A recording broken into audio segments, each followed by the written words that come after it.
Hello everyone, আসসালামু আলাইকুম। Welcome back to my channel. কেমন আছেন সবাই? আশা করি সবাই আলহামদুলিল্লাহ ভালো আছেন। আজকে শেয়ার করব ইফতারে মজাদার একটা ডেজার্ট। এটা হচ্ছে একদম রিফ্রেশিং একটা ডেজার্ট, খুবই মজা লাগে খেতে। তো চলুন ট্রাই করি আর কি রেসিপিটা। তো এটার জন্য আমি এখানে আর কি ডাব কেটে নিয়েছি। ডাবটা মধ্যে যাতে একটু হালকা মোটা শাঁস থাকে, তো এটা আর কি একটু মোটা হলে শাঁসটা খুব ভালো হয় আর কি। তো আজকে আমি ডাবের পুডিং বানাবো, আর রোজার মধ্যে এটা আমার কাছে মনে হয় একদম ইফতারের জন্য খুবই পারফেক্ট একটা রেসিপি আর খুবই হেলদি। তো যাই হোক, এটা হচ্ছে আমি দুই রকমের করে বানাবো। তো প্রথম হচ্ছে আমি চিনি দিয়ে বানাবো একটা, আর একটা সেম পদ্ধতিতে জাস্ট খালি চিনি দিব না আর কি, সেরকম করে বানাবো। তো এখানে আমি ডাবের পানি দিয়ে দিলাম পরিমাণ মতো, দেওয়ার পরে এখানে চিনি দিয়ে দিলাম।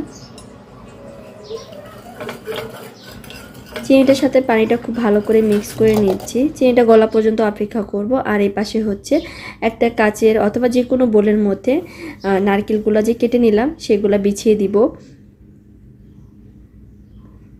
তো দেওয়ার পরে যেটা করব, মানে একদম খুব সুন্দর করে বিছিয়ে দিব যাতে করে প্রত্যেকটা জায়গায় নারকেলটা থাকে। আর এদিকে হচ্ছে যে চিনি আর ডাবের পানিটা রেখেছিলাম এটার মধ্যে আমি 1 চা চামচের পরিমাণে হচ্ছে আগার আগার পাউডার দিয়ে দিব।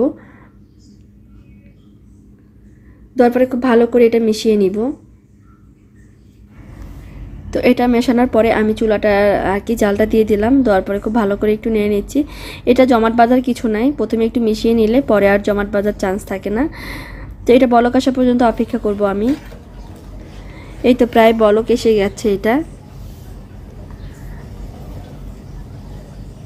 তো এটা যখন বলক আসবে তখন আর কি আমি যে ডাবের মানে নারকেলগুলা বাটিতে বিছিয়ে রাখছিলাম সেটার মধ্যে আর কি এই পানিটা একটু ছেঁকে ঢেলে দিব।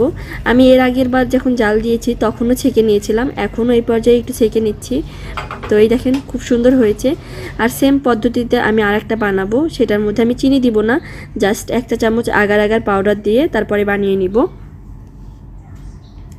দেখেন এটা কিন্তু দেখতে খুব সুন্দর হয়েছে, বাট এটা ঠান্ডা হওয়ার পরে ফ্রিজে রেখে দিতে হবে, তাহলে এটা খেতে অসম্ভব মজা লাগে। ইফতারের জন্য পারফেক্ট একটা ডেজার্ট এটা। তো আর এখন যে পরিমাণ গরম পড়েছে আমার কাছে মনে হয় এটা খুব রিফ্রেশিং একটা ডেজার্ট। তো পারলে ট্রাই করবেন আর অবশ্যই জানাবেন ট্রাই করে কেমন হয়েছে। আমি এটা ফ্রিজে রাখার পরে দেখেন কেমন হয়েছিল, এটা একটু দেখিয়ে দিই। এটা কিন্তু খুব সুন্দরভাবে জমে গেছে। এটা ছিল বড়টা, এটা আমাদের জন্য ছিল চিনি দেওয়া, আর এর পাশে ছিল হচ্ছে ছোটটা, এটা হচ্ছে আব্বুর জন্য।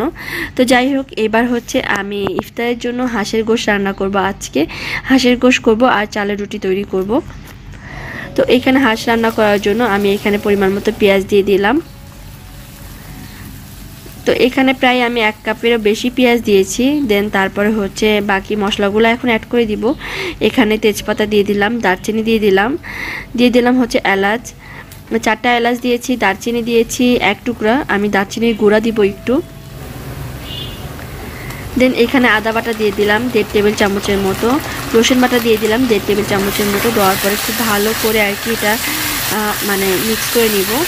হাঁসটা যেহেতু বেশ অনেকটা বড় ছিল এই জন্য আমি মশলার পরিমাণটা একটু বেশি দিব। এরপরে এটার মধ্যে একটুখানি পানি দিয়েছি, দেওয়ার পরে আবার একটু নেড়ে নিচ্ছি সব কিছু।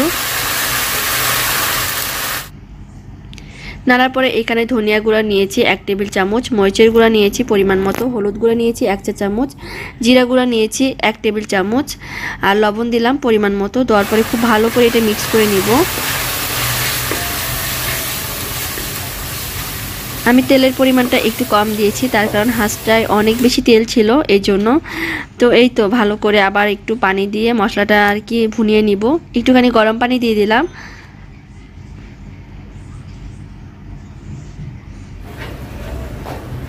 দেন এখন মশলাটা একটু ভুনিয়ে নিব, ঢাকনা দিয়ে ঢেকে রেখে দিলাম।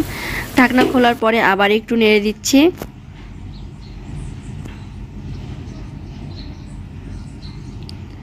আর এই পর্যায়ে আমি হাঁসের গোশতটা দিয়ে দিব। আর এই হাঁসটা আম্মু এবার বাড়ি থেকে আসার সময় নিয়ে আসছিল।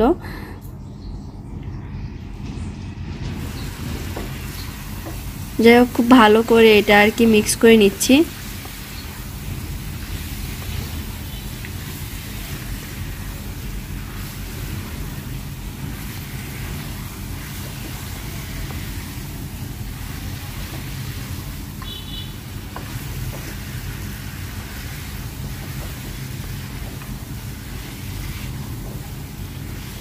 এই তো খুব ভালো করে মিক্স করে নিলাম। নেওয়ার পরে হচ্ছে ঢাকনা দিয়ে ঢেকে রেখে দিলাম কিছুক্ষণের জন্য।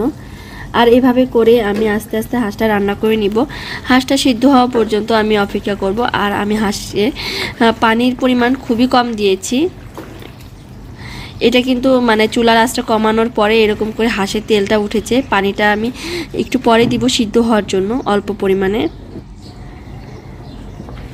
এই তো একটুখানি পানি দিয়েছিলাম, দেওয়ার পরে আমি কিছু রসুন দিয়েছিলাম। তো মোটামুটি সব কিছু সিদ্ধ হয়ে গিয়েছে। এখন আমি এটা ইফতারের জন্য নিয়ে নিব।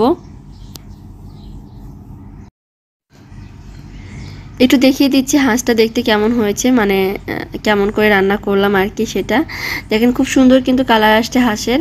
তো এখন এটা আমি নামিয়ে নিব, দেন ইফতারের জন্য রেডি করে নিব এখন।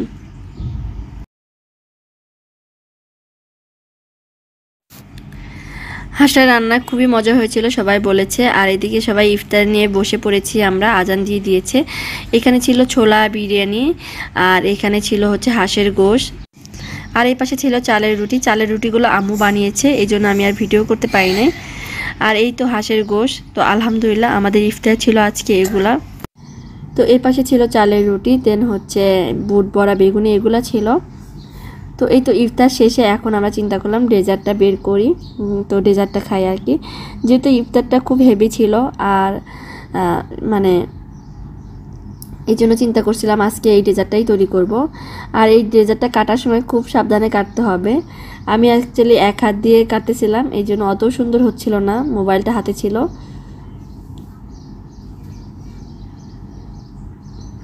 এই তো ডেজার্টটা খুবই সুন্দর হয়েছে। এটা আমি আব্বুর জন্য বানিয়েছিলাম, চিনি ছাড়া আর কি। তো আর এই পাশে হচ্ছে আমাদের জন্য যেটা চিনিওয়ালা, সেটা একটু দেখায়।